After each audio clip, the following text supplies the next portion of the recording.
Quando os ponteiros se encontram e que nós ouvimos as 12 badaladas.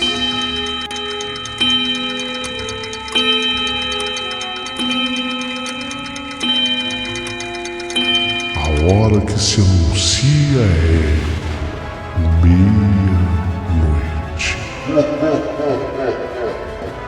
Uma hora em que tudo pode acontecer, inclusive nada. Mas hoje, muitos acontecimentos. Vamos à história de hoje.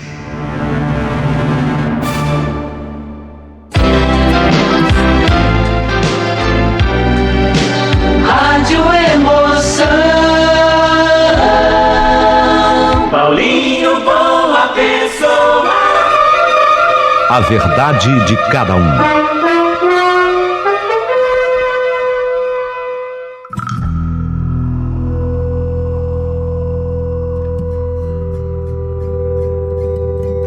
Querido amigo Paulinho Boa Pessoa, o meu nome é Renato. Tudo bem com você? É uma honra te escrever. Mas é gozar dessa coisa da tecnologia, né? Parece que a tecnologia às vezes adivinha o que a gente estava pensando.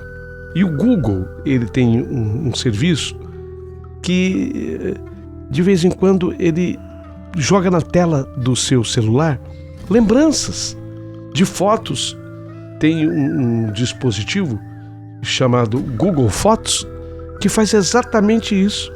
E de repente, eu estava parado no trânsito, no carro, e de repente Google Fotos jogou aquelas fotos me fazendo lembrar fatos do passado, coisas acontecidas há muito tempo.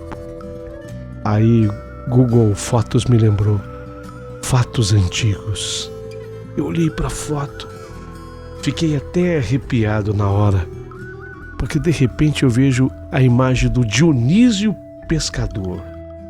Nossa, meu Deus, o Dionísio Pescador. Ele era um homem bonito, forte, assim, dos olhos claros, olhos verdes, bonito mesmo. Pescava como ninguém. Meu pai dizia que, como todo pescador, ele era mentiroso, mas eu não achava ele mentiroso, não. Não, eu não achava. Ele até era bem sabido, sabe?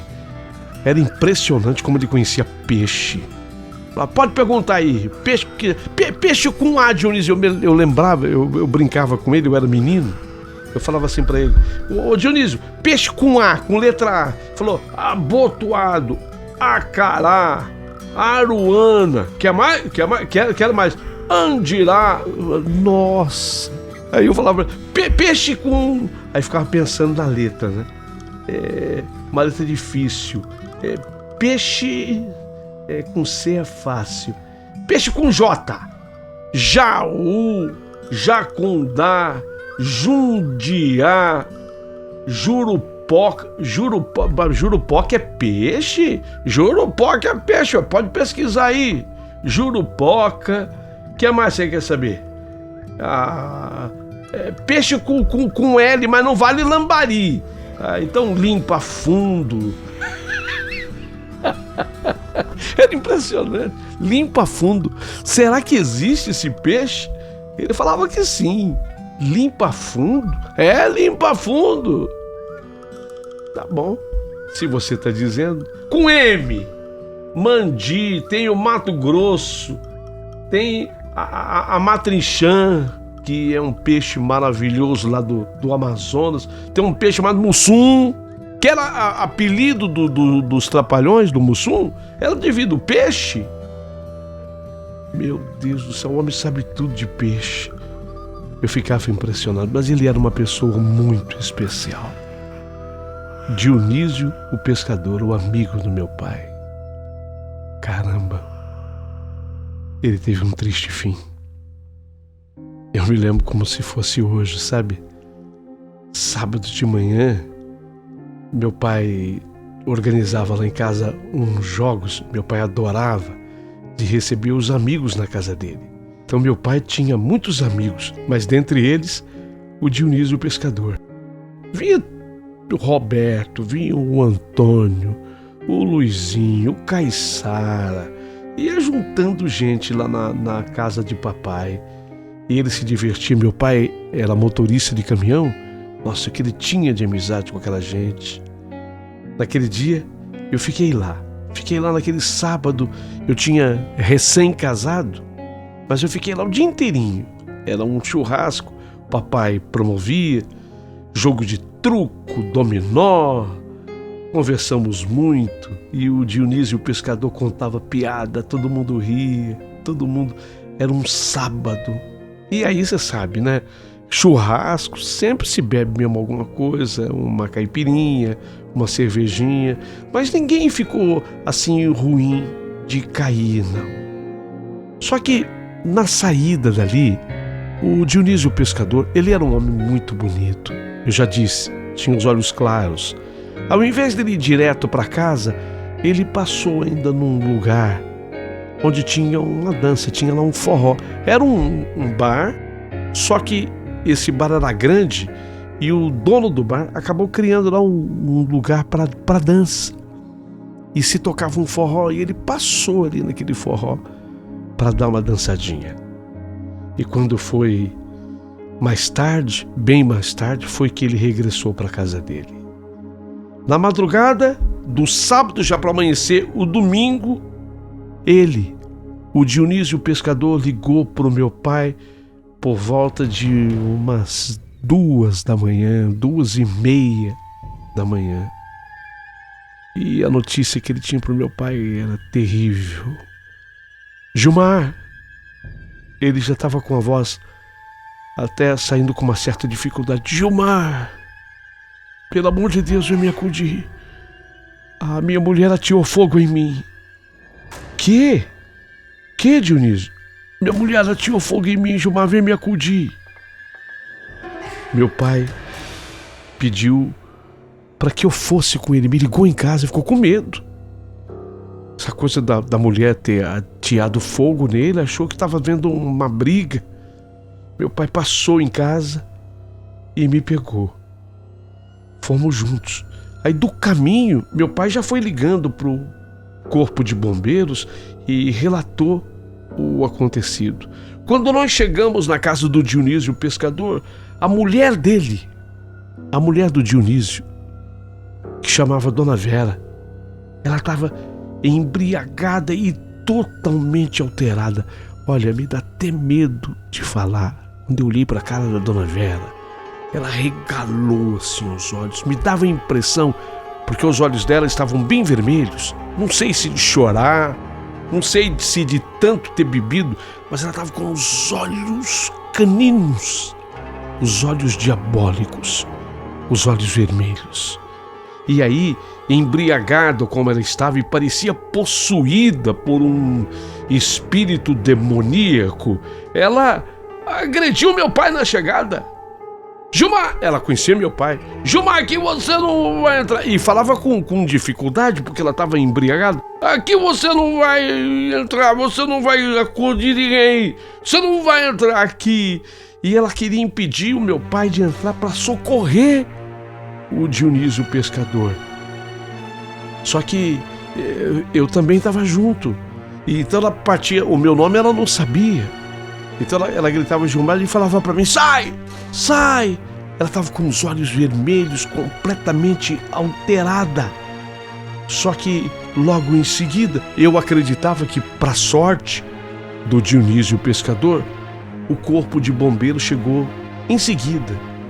E aí a mulher partiu para cima dos soldados do corpo de bombeiro também, que já foi dando voz de prisão para ela. E a senhora esteja presa, esteja... Aí foi socorrer o Dionísio Pescador. Na marra e na maca. As duas coisas juntas. Na hora que o Dionísio Pescador estava saindo, naquela maca do corpo de bombeiros, com o corpo todo queimado, ele olhou para o meu pai e falou, Gilmar, o meu carro. Pega o meu carro. Ela falou que vai queimar também. Pega o meu carro. Ela falou que vai queimar. O carro dele. Eu até não vou divulgar a marca por uma questão de respeito, mas era novo o carro dele. Ele tinha tirado zero aquele carro. O carro era novinho. Então o meu pai prometeu para ele: não, pode deixar, eu tiro. Eu tiro o teu carro. Como a mulher já estava dominada pelo corpo de bombeiros, que também é polícia militar, eu não sei se vocês sabem, mas o corpo de bombeiros é a mesma PM. Ela já estava presa, inclusive presa em flagrante, porque o que ela fez com o homem, o corpo dele estava todo queimado. Então meu pai pegou a chave do carro do Dionísio Pescador, que estava zero, tirou dali e levou para nossa casa.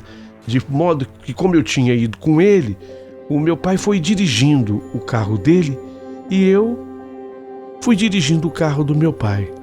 Só que lá na garagem do papai não cabia o carro do Dionísio Pescador. Então ele acabou deixando o carro do Dionísio lá na minha casa, na minha garagem, que tinha vaga, que tinha espaço. E assim foi feito. Dali para frente, Dionísio Pescador ficou internado num hospital ao longo de ainda 15 dias, num sofrimento atroz. Não podia sequer receber visitas na UTI, num sofrimento muito grande. As queimaduras de 3º grau tinham tomado conta de 75% do corpo dele. Estava todo queimado. E ao longo desse período, 15 dias, foi que nós recebemos a notícia triste e desconcertante. Dionísio Pescador não havia resistido e estava morto. De novo, o processo se repetiu. No dia marcado para o enterro, eu e papai fomos ao cemitério da Saudade. Havia o nome dele na casa mortuária, mas o corpo do Dionísio Pescador não chegava.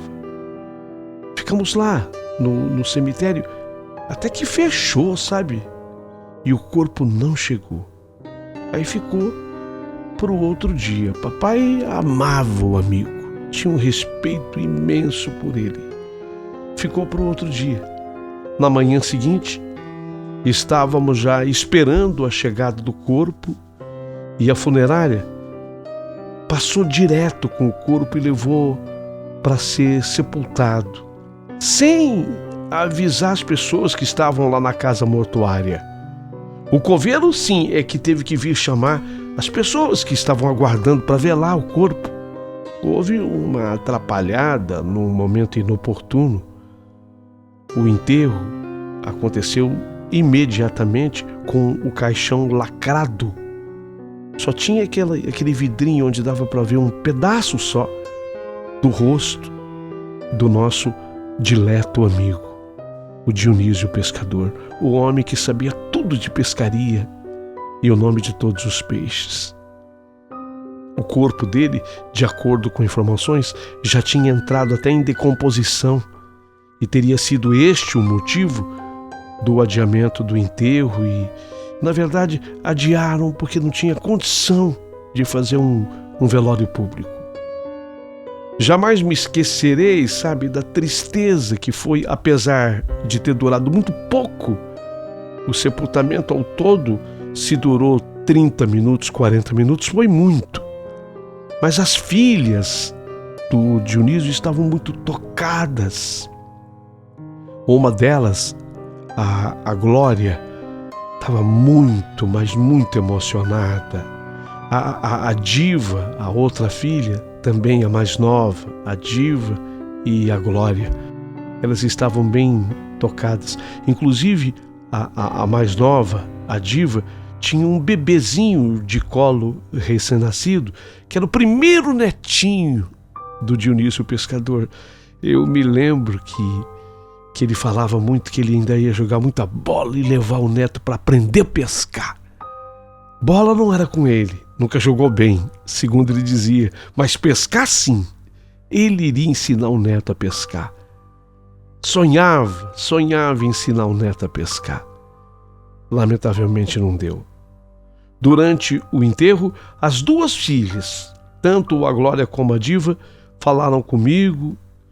Uma delas, inclusive, ficou junto a mim, me abraçava assim muito forte, querendo uma presença, querendo um aconchego, um conforto. Ela não me largava, sabe? Me abraçou muito forte, até que o enterro teve fim.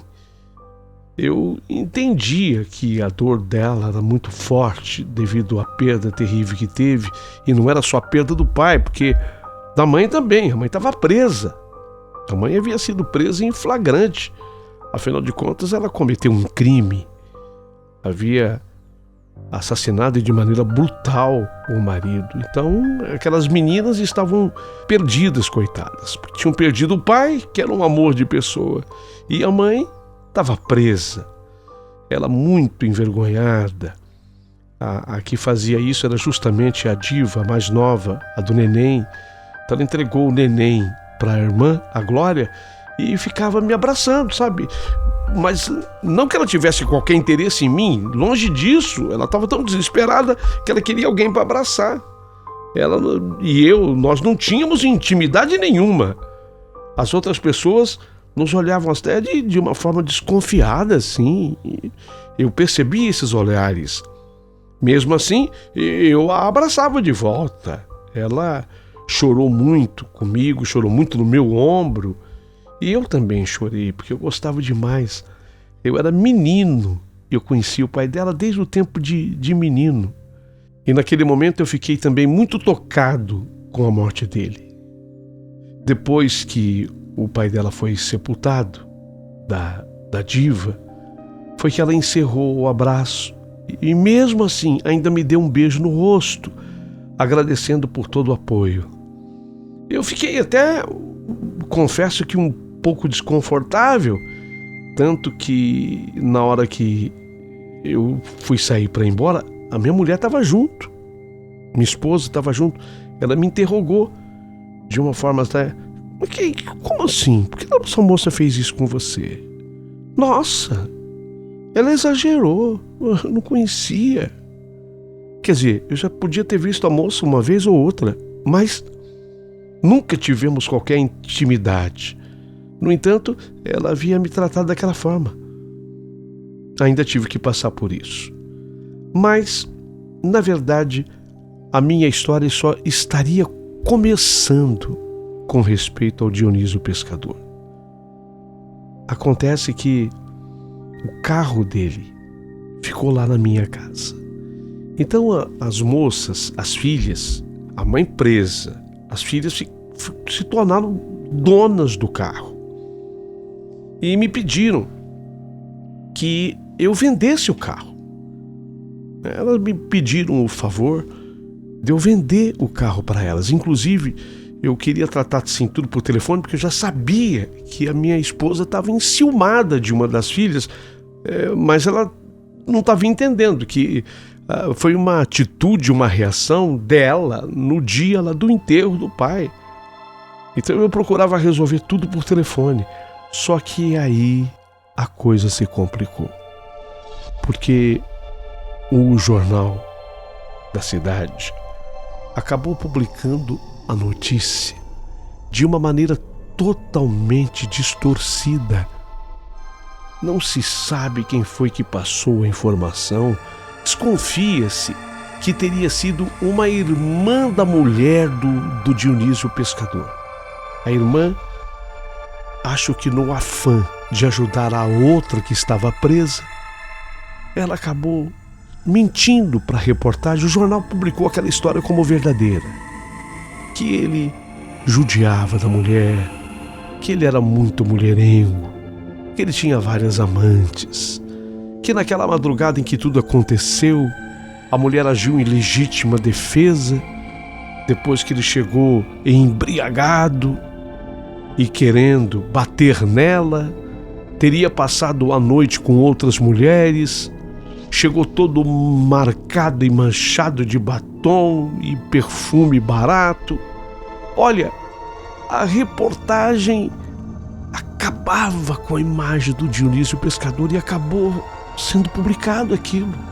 Era uma mentira, não era daquele jeito. E aquilo acabou sendo publicado daquela forma. E foi aí que tudo começou a acontecer. Eu estava dormindo e, de repente, a buzina do carro do Dionísio Pescador disparou. Eu achei que pudesse ser um alarme, um antifurto, qualquer dispositivo desses. Fiquei desesperado porque eu tive que acordar, era de noite, madrugada, e aquele carro que não parava de buzinar. Quando eu cheguei no carro, eu comecei a mexer em tudo, eu não conseguia parar aquela buzina. Olha, não teve alternativa, eu tive que puxar um cabo da bateria. Só quando eu consegui tirar o cabo da bateria foi que a buzina parou. Voltei pro meu quarto para me deitar, óbvio que ouvindo as reclamações da minha esposa, da minha mulher. E já estava um pouco embirrada com tudo que tinha acontecido. No que eu me deitei, eu me apavorei, porque eu deixei o cabo da bateria fora dela. E quando eu me deitei, de novo, a buzina disparou do carro. Não é possível. Eu tirei o cabo da bateria. Quando eu cheguei, de fato, o cabo da bateria distante do lugar onde deveria ligar, estar conectado. Mas só que quando eu cheguei desta vez que eu toquei no carro, a buzina parou. Foi aí que eu senti um arrepio correr por todo o meu corpo. Sabia que alguma coisa além da normalidade, sobrenatural, estava acontecendo. Entrei dentro da minha casa. Não quis assustar a minha mulher mais do que ela já estava irritada, na verdade, com os fatos acontecidos. Quando eu me deitei, dormi um pouco. E aí foi muito mais assustador. Porque eu ouvi o motor do carro dele funcionando. Não é possível. Não é possível. O motor ligou, sendo que eu deixei o cabo da bateria afastado. Não é possível. E ainda acelerava. Era a terceira vez na noite que eu acordava, levantava para ver o que acontecia com o carro do Dionísio Pescador. Fiquei tão assustado que já umas 4:30 da manhã, essas horas, eu não voltei mais para a cama. Fiz o meu café, coei o meu café, acabei de tomar o café e falei, não, preciso tomar uma providência. Pela irritação da minha mulher? Sim, mas isso 20%. 80% da urgência de eu precisar tomar uma providência foi tudo o que aconteceu. Eu estava assustadíssimo. Foi quando eu tive que procurar as moças, quer dizer, as filhas do Dionísio Pescador, porque eu sabia que elas queriam e precisavam vender o carro para divisão do dinheiro. O carro era novo. Então eu procurei por elas. E a minha mulher, enciumada, fez questão de ir junto. Tá, então vamos, você acha que tem alguma maldade? Aí a minha mulher foi junto. As moças me receberam e disseram, olha, acharam um valor, o carro era praticamente 0 km, encontramos na tabela um valor e elas me pediram ajuda para vender, porque o carro estava na minha garagem. Levei o avaliador da agência, ele chegou num acordo com as proprietárias, que eram elas agora, as moças. Não era exatamente o que elas estavam pedindo, nunca é. A gente que vende carro sabe como é numa agência. Não, eles nunca pagam a tabela e sempre alegam alguma coisa, precisam ganhar um pouco mais. Nunca é aquilo que a gente pede. Mas acabaram estabelecendo um acordo e o carro foi vendido. Só que aí é que está a questão. O carro acabou sendo vendido. Mas quem tirava esse carro da garagem? Pegava. Em hipótese alguma. Eu conectei de novo o cabo. Foi um mecânico da agência ver o que acontecia com o carro. Falou, olha, me parece que a bateria está totalmente descarregada. Então vamos ter que adquirir uma nova bateria. Trouxeram uma bateria novinha, colocaram no lugar daquela, conectado os cabos, deram na partida e nada, absolutamente nada. Meu Deus, o carro estava vendido, mas não podia se levar. O carro não pegava. E tudo aquilo, eu começava a somar com tudo aquilo que já tinha acontecido durante a madrugada. Eu comecei a ficar apavorado, porque o carro teria que ficar mais uma noite na minha casa. Mas não é possível. Se está tudo descarregado, mas nem com a bateria nova funcionou. E acreditem, na noite que se seguiu, de novo, a buzina do carro disparou. Desta vez a minha mulher entrou em desespero, porque ela tinha acompanhado todos os trâmites. E eu também. Nosso filho era pequeno. À época, ele tinha só 4 aninhos, ainda bem que ele dormia, mas mesmo assim ficava um pouco incomodado com o barulho da buzina. Desta vez, eu não tinha o que mexer no carro.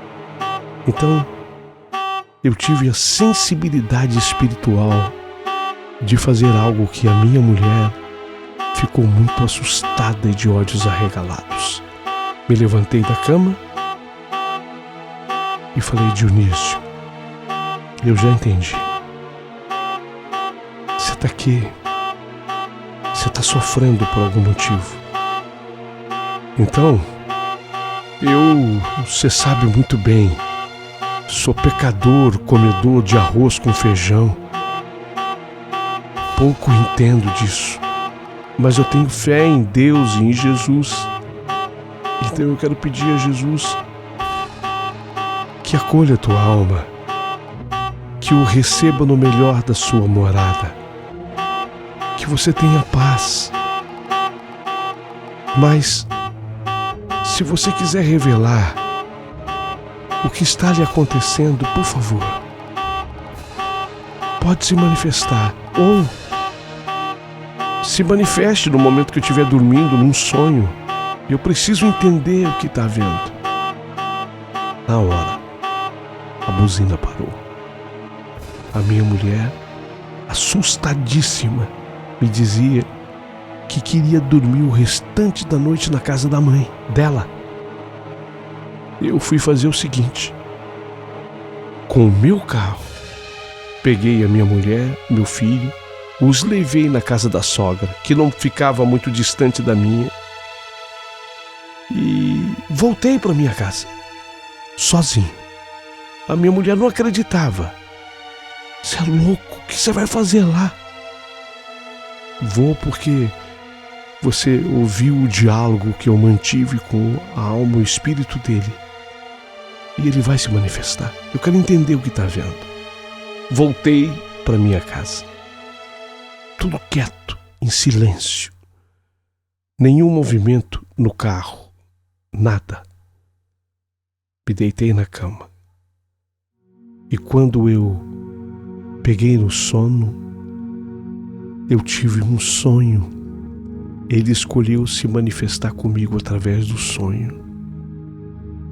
E eu Me lembro claramente de ter dito a ele durante o sonho: o que você quer, Dionísio? Uma carta. Escreve uma carta para o jornal.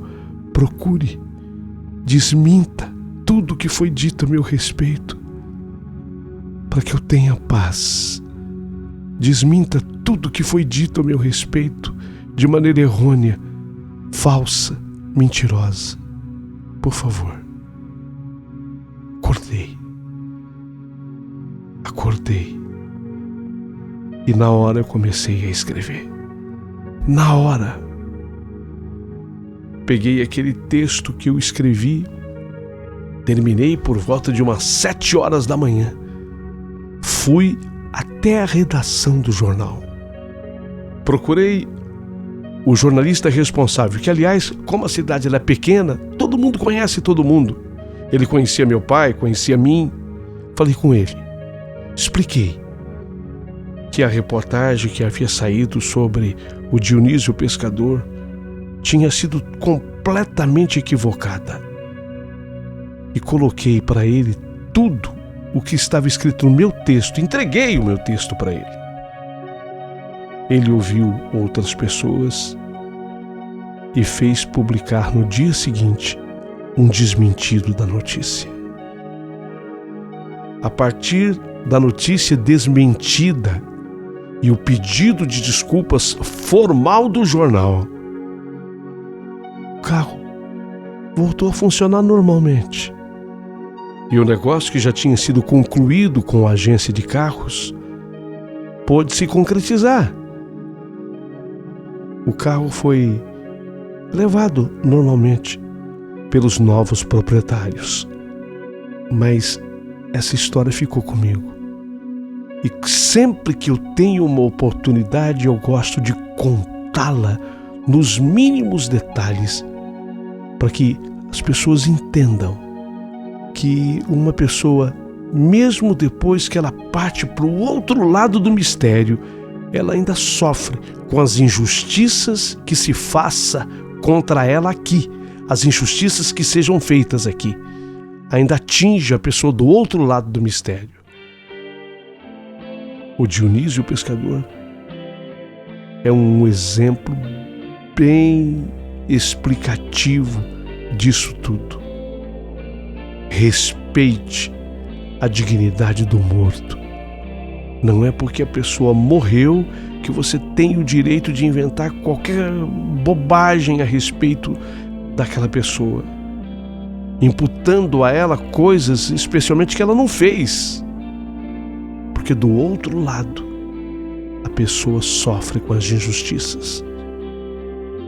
Desde então, nunca mais, e já faz tempo, nunca mais, já tem 5 anos que tudo isso se passou, nunca mais eu tive problemas de sonho, pesadelo, perturbação, com qualquer outra alma ou espírito, e muito menos com o Dionísio Pescador. A não ser, de vez em quando, o Google Fotos me traz a foto dele. Assim, do nada. Mas isso eu sei que é natural de acontecer e acontece com todo mundo que tem o Google Fotos. Me traz a foto dele do nada, para eu recordar passado. E sempre que eu vejo a foto dele, eu me lembro desse fato. Como você é muito ouvido, hoje eu quero dar esse grito de alerta. Não permita que se cometa nenhuma injustiça contra uma pessoa que já tenha falecido. Ah, mas já morreu. Não importa. Injustiça é injustiça. Que seja respeitada a verdade e a dignidade do morto. Isso sim é fundamental.